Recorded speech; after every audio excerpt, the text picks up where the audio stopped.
YouTube faithful, what's going on? It is Thursday. Crush is back in the mix, MLB and WNBA today, and I'm going to be keeping it a buck. Zero interest in the MLB slate today. I think the lines are right where they should be. One of the WNBA games is starting at noon, which is absolutely crazy, so it'll already be started by the time this video is live. There are a couple MLB plays that I like, but honestly, they've already been moved right where they should be, okay? Here I am on DG, as you can see. All the top last five Kings, Chris Sale, Corbin Burns, Flirty, and who was the other one? I forget. There was another one. All these guys are being juiced under on their fantasy scores. Does that mean they're going to go under their fantasy scores? No, but if you want to take it, you should wait a little bit and maybe you get some value down the line. That is what I would do if I was you, if I planned on taking. Now, Zach Wheeler over 6.5 Ks was a slam dunk, and I barely got it in. Right when I posted it to the cord and put in a slip, they removed it. Now they only have his Gabby at 5.5 and his Demon at 7.5, aka gutting us on the value. That was literally crispy. That's why having this tool is so important. The moment it showed up at 6.5, I was able to get it, and I literally, whether he sells or not is irrelevant. I got my money in good. It's like having pocket aces versus any random hand all in pre-flop. Doesn't matter what the result is. You keep doing that, you're gonna realize your equity at some point, and you're gonna cash your slips in the end. But now it's gone, so let's refresh here and see what PrizePicks has for us in store now. Gonna be a quick video just covering the value today and see if there is anything, because I have a ton of stuff to do in the Discord, etc. Okay, one thing I want to say, the woman, the myth, the legend, Angel Reese, 11.5 rebounds. Her line is 10.5 every other book, okay? But on Sleeper, Chalkboard, PrizePicks, Underdog, it's 11.5. So they're forcing you to take under. It's the long-term right play, but I am going against this today like a moron, and I am going to continue to ride the train until I'm forced off. I've been taking her rebounds for the longest, and I'm not getting off the train now. I'm going to continue to take over, and hopefully she cashes. If she sells, she sells. I know that I'm getting it in bad long term. Alyssa Thomas, under 7.5 assists. Solid. Usually a wagon, but here's the deal with Thomas. She can randomly show up anytime she wants. That's just what she does. All right. So if you don't want to take this because you see the value is bad, this line actually might move down to 11. So hold off on that. We might be able to get some push equity value. Maybe you could just take her points rebounds at 24.5. She has been a little bit of a wagon. Her fantasy score has been good. She's playing the aces, which are the defending champs. Maybe she wants to step up and go and honestly show up for something. I don't know. Maybe she doesn't. Maybe she wants to sell us all. Nobody knows. We're just gonna have to wait and see. But the fact of the matter is this, folks, it's very rare to get value in WNBA in today's landscape. It just is. It's absolutely insane, which means you just have to make gut calls, okay? And the other gut call is gonna be Clark RA for me. Again, facing Seattle, I have zero fear of Seattle. She's just, look at this. Her ceiling, this is why I'm taking, it's not about, there's like one book that has a line out for this, whatever. It's because her ceiling to her floor is just insane. Her floor is 10. Her ceiling, 19, 18, 17. That's such a high differential. She's literally one of the best players to ever play women's basketball. Maybe not at this stage of the game, but she will be when it's all said and done. Obviously, look at what she did for WNBA. If you're denying that, then you live in delusional world where I won't get into that, but I could probably peg you on some other ideas that you have as well. But Caitlin Clark, whether you like her or hate her, she's done a lot for the WNBA. People are actually paying attention to it that never would have before. So I'm just going to continue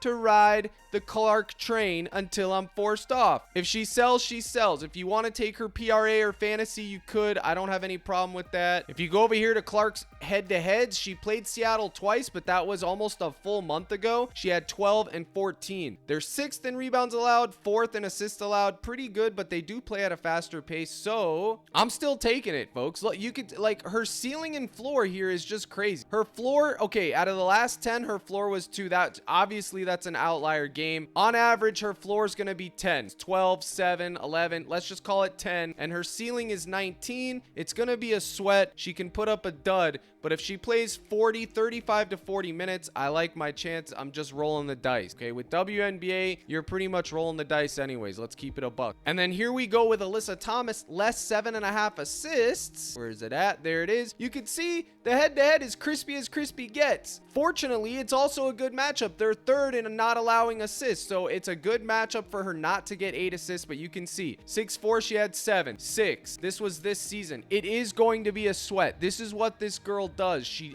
dishes dimes and grabs rebounds, and the second you take under on her, she sells you. That's literally what she does, y'all. I'm telling you. I'm telling you. If you want to take less on her RA, you could. I don't think that's bad, but you can see it is a good matchup for a rebound. So I'm just gonna trust the math there, and hopefully it works out. If it chalks, it chalks. Maybe it moves down to 7. I think it will. And then Jewel Lloyd, I was debating Jewel Lloyd under 4.5 rebounds, but I'm not gonna go there. I do like Mag Beggar. It's actually Magabor under 9.5 rebounds. I think that one's okay. You could go there. Aaliyah Boston over 23.5 points, rebounds. You can, this book has it at 24. What is that? DraftKings. It is going to get bumped up. Boston's been a mini wagon, as you can see here. You last 5 Kings are loving that. I know you are. You can see it there. It's been a wagon. If you want to go right back there, you can. But I don't like having Clark and Boston in the same lineup, okay? I just don't. I think that it's more likely both of them can go off, but it's more likely one of them hits than the other. And so maybe just pick one of your favorites and go from there. Boston would be more of the plus E side than Clark. Clark is more of a gut call. This is plus EV regardless. She's probably going to move down to 7, so you are getting value. And then as far as ML Bizzle, yes, this is a very quick video today. It usually takes me a while to cook the MLB because I like to look at all the nitty gritty, but let me see if there's one thing that I could give you guys while I'm here. Before I give you the MLB play that I like today, I do want to give a couple shout outs because these guys are just doing it right. Okay, I got the esports Counter-Strike Kings cooking. They're in the mix. Westbrook was cooking a little bit. Where am I at though? Watts was cooking. Got a couple of the power 2s because it's all about the 2s. See a couple of wagons. Where is it? Oh, this is Captain Crush. Look at the wagon slip, boys. Sometimes it's just as easy as taking the wagons with a bounce back. Reynolds sold, but he was due regression. It is what it is. When you're looking at MLB, hitters are very streaky, okay? More so than pitchers and anything. Hitters are streaky. When they're on streaks, you can target them, but they're also going to be due regression. And then when they're super cold, wait for them to get in a bounce back spot, bang, and target them. Like Pete Alonso here, my boy. Pete Alonso, cash him. It's unfortunate that Boston game got rained out, whatever, but this was a cash. And then the one thing that I love to do best, which is find a reason to Uno reverse the public, and sure enough, I did. Simeone came out there and pushed that K, whatever, but Rin Nelson, this was one of the most popular plays on the board to go over. The last 5 Kings loved it. He got shelled. I took this less. I also took his earned runs. I almost took his earned runs alternate line demon, and it would have soared. It was simple. Buxton was in a bounce back spot. We talked about that on the live stream. The Nerfy also cashed that. Jock Peterson again,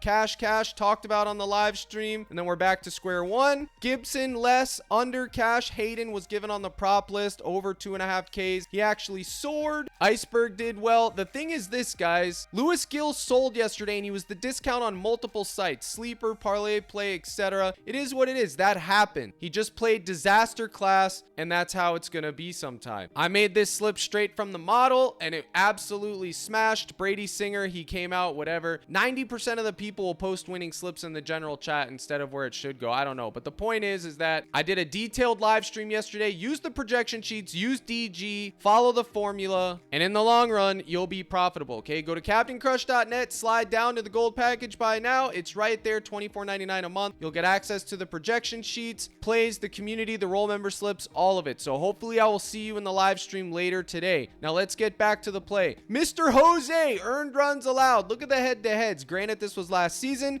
The Yanks just got beat down, destroyed, absolutely shelled, dare I say embarrassed last night, and they're in a bounce back spot, and I think this is where they get to do it. Okay, so I'm going to take a shot on Mr. Blueberry. More 2.5 earned runs allowed. Is it going to be a sweat? Anytime you're taking over on earned runs allowed, it's a sweat, folks. Why? You're basically gambling on the pitcher to do terrible, which is just, that's the opposite of their job. So if you want to ride with that, you can. 10. Like I said, the Yanks are in a bounce back spot. They have a ton of heavy hitters that can hit homers at any given time. The top of the order is some serious heavy hitters, baby, and they're in a bounce back spot. You can see here, Pinnacle has it at minus 125. It's pretty much minus 125 across the board. Not really plus EV, not really minus EV. It's a gut call by me. Hey, if he sells, he sells. I'm rolling with it, okay? But that is what I will do for MLB for the most part. There will be more stuff later on down the line, but again, it's only noon. The game started 2. I'm gonna be in the lab doing something, and we'll see what shakes out. It's a quick video today. I appreciate you guys tuning in. Make sure you check DG out. You can get 25% off. The link's in the description for all my partners. Good luck in all your contests. Here's the salute, and as always, my brothers and sisters in Christ, let's crush.